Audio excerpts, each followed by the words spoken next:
I am one of hundreds of thousands of disabled people in the UK that is actively looking for work. You first met me in May this year at a nursery that I volunteer in. Where is it?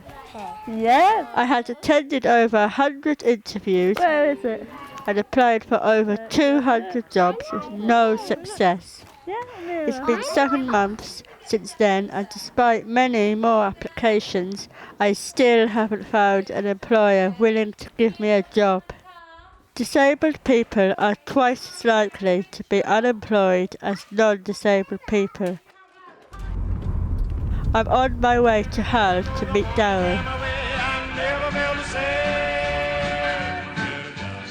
Darryl is a university graduate who dreams of buying his own house. But despite 400 job applications, he's getting nowhere. What jobs have you applied for? So I've applied for basic admin roles, jobs that I'm easily qualified for, and it's just heartbreaking that you know you've done everything that you can. Your friends have got the same qualifications, if not less, but getting these top jobs, and you because of your disability, you're not getting it. Like me, Darryl finds it difficult to keep motivated. I've been depressed because of it, because it's like, why was I born like this? And really, I shouldn't be like this. I shouldn't be like questioning my disability. I should be like, society should just accept me for who I am. Darryl decided to do something a bit different. I removed disabled completely from my CV. I had removed everything that showed I had a disability off my CV because I was getting rejected for so many jobs. And it was funny, as soon as I moved that, I got interviews for these jobs. Showed me the importance of that word, disabled, and how employees are so scared about it still. It was interesting to see that he had similar experiences to me and the same frustration as me. Now I realise that I'm not the only one. I'm travelling to Suffolk to meet Mary. She's profoundly deaf and works with Finn, a hearing dog. Like many disabled people, she suspected that potential employers were writing her off because of her disability. During a recent recruitment experience, she accidentally received an email that confirmed her fears. An email came to me, which clearly wasn't intended for me, saying that I wouldn't be suitable for the job because of my hearing dog, but they felt obliged to ask me for an interview because I fitted all the criteria essential for the job.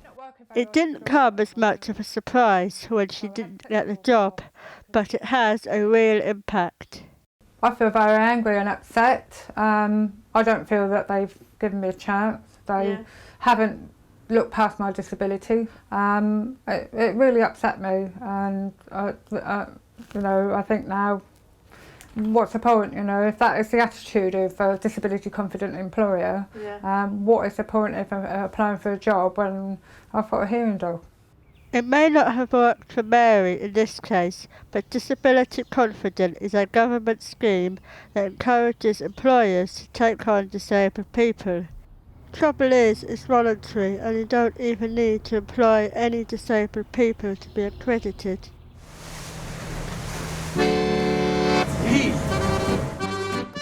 I want to try and understand why employers are worried about taking on people like us.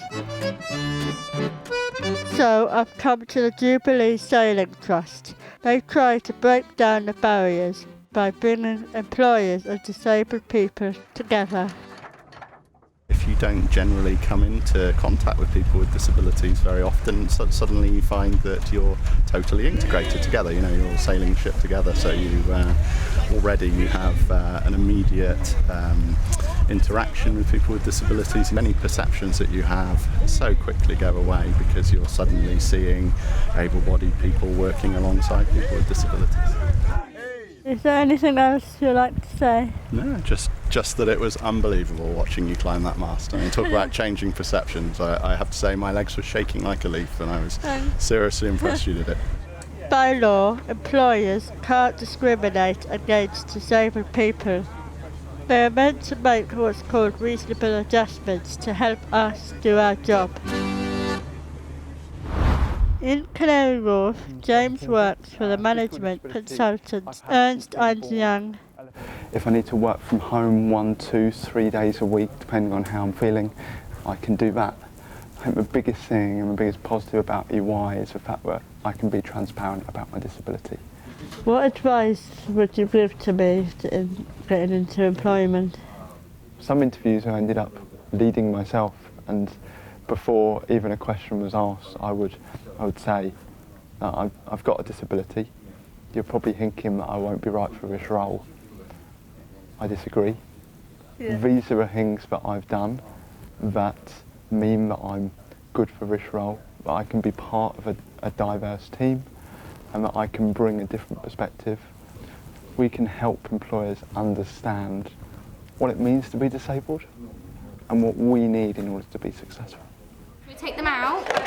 I've come to Gloucester, where the Secret Garden believe their staff should be representative of the whole community, and have taken on Rachel in my dream job as a nursery assistant.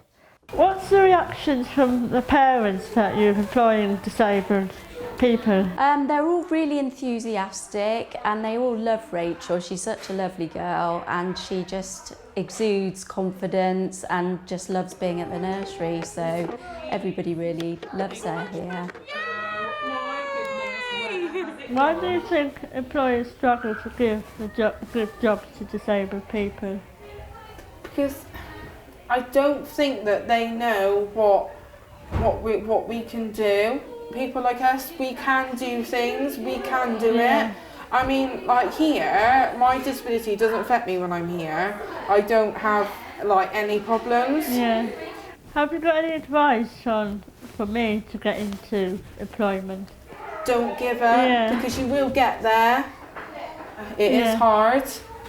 It is hard because I found it hard and I found that I'm going to feel like giving up, but you will get there. Can you give this one to Rachel? Very positive for everything, and both from the views of the employer and employee was all very positive, very passionate about what they do. It's great that Rachel has found an employer to help her fulfil her dreams, but we need to make sure all employers fulfil their legal obligations not to discriminate against disabled people.